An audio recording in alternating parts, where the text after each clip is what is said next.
الله الله الله الله الله الله الله الله. ما را با خودشان برد به مکه و مدینه. ماشاءالله بسیار قشنگ. از برادران اهل سنتن پس. بله اینجوری. خب با مادر اومدی مانی جان؟ بله. چرا همه جا با مادر میری؟ من اگه هر جام برم ولی مادرم پیش خودم میبرم. چرا؟ چون خیلی دوستش دارم. ای جان.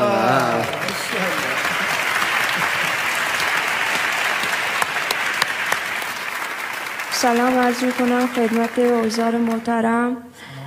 من از استان سیستان و بلوچستان تشریف آوردم. خیلی خوشحالم که در خدمت شما عزیزان و سروران گرامی هستم. خیلی ممنون. ما خوشحالیم.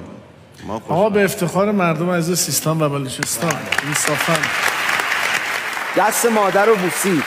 دیدین دست مادر رو بوسید؟